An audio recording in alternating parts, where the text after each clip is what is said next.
Bismillahirrahmanirrahim. Assalamualaikum warahmatullahi wabarakatuh.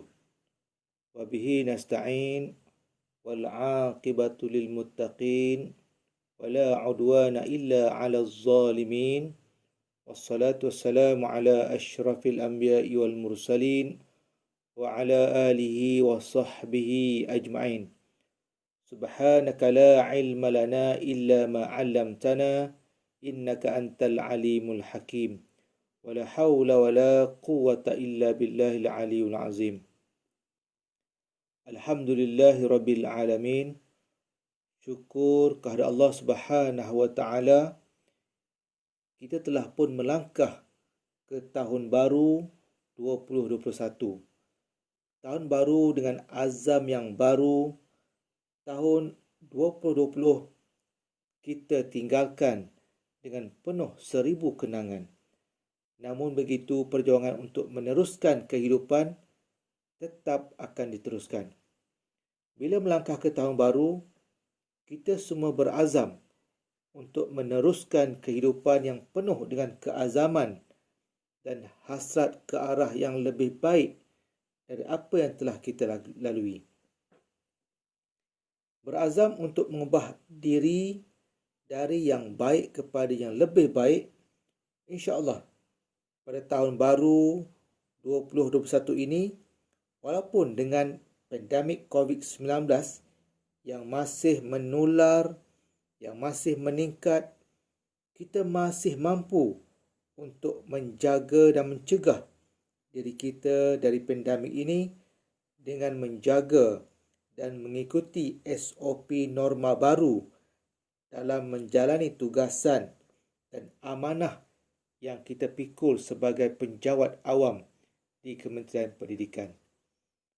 Warga pendidik dan AKP yang dihormati, teringat saya pepatah Melayu, kalau tak dipecahkan ruyung, manakan dapat sagunya. Alang-alang menyelup perkasam dan sampai ke pangkal lengan. Ibarat kata, kalau kita hendakkan sesuatu, mestilah berusaha untuk mendapatkan hasilnya. Perkongsian bicara ilmu PPD Tanah Merah kali ini masih lagi tentang analisis sikap diri. Kalau dah berazam pada tahun baru 2021 ini, tetapi tiada usaha, maka ia umpama angan-angan saja. Usaha dan sikaplah yang membentuk hasil yang kita mahukan. Cuba kita lihat apakah kepentingan psikologi mengurus sikap diri ini. Yang pertamanya, ia membentuk komunikasi yang baik. Maknanya antara ketua jabatan dan kaki tangan memahami arahan yang diberikan oleh ketua jabatan dengan jelas. Jika peraturan itu dibuat, kaki tangan dan penjawat awam akan patuh dan tidak akan melanggari peraturan. Ini bermakna komunikasi yang baik memberi kesan yang baik. Yang keduanya, ia mengurangkan konflik antara individu. Jika sikap yang negatif diamalkan, sudah tentu akan timbul konflik. Contohnya, seseorang yang bekerja di tempat kerja mementingkan diri sendiri, tak pernah bertegur sapa, tak pernah bekerjasama dalam penyelesaian masalah kerja. Ini akan menimbulkan pandangan negatif seseorang terhadap seseorang. Dan ini akan berlaku konflik, tidak mahu bertegur sapa, tidak mahu bantu-membantu dalam melaksanakan tugasan. Maknanya aku, engkau. Dan seterusnya, yang ketiga, ia penting sebab ia membina diri yang positif.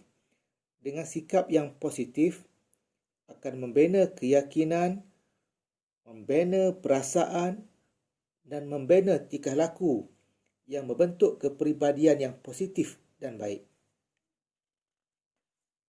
Yang keempatnya, ia penting kerana boleh meningkatkan tahap keyakinan diri. Sesuatu kerja akan dilakukan dengan yakin.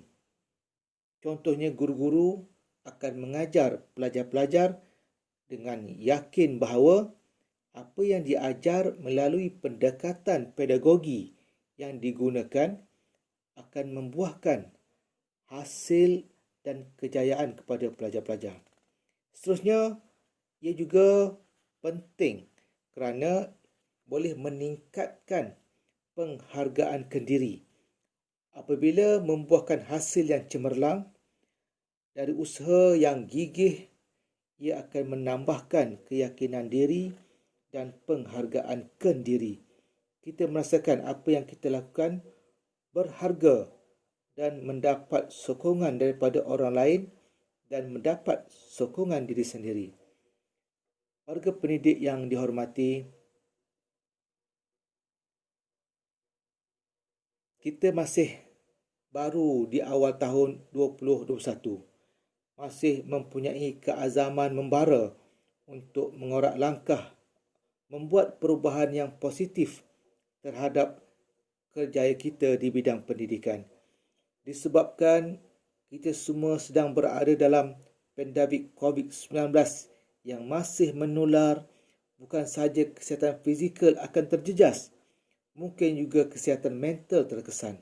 Oleh itu, adalah wajar bagi kita untuk bersedia dengan beriltizam dan berazam dalam menempuh tahun baru ini, tahun 2021 ini, agar kesihatan mental dan minda kita lebih terjamin sihat, sejahtera walafiat. Saya merujuk kepada Mental Health First Aid, MHFA, beberapa tips untuk menjayakan keazaman kita supaya kita sentiasa sihat dalam menjalankan tugas sebagai penjawat awam dari segi kognitif, dari segi psikomotor dan juga dari segi efektif. Yang pertamanya, cuba beri ruang dan peluang kepada diri kita. Salah satu kesilapan terbesar ketika merancang sesuatu adalah apabila kita memaksa diri kita untuk melakukan sesuatu kerja itu sedangkan kita kurang mampu melaksanakannya. Tahun ini, kita berilah peluang dan ruang kepada diri kita melakukan perkara yang termampu dilakukan serta sentiasa memaafkan diri apabila terjadinya sesuatu kesilapan. Dengan ini, kita akan mampu untuk berfikiran lebih positif.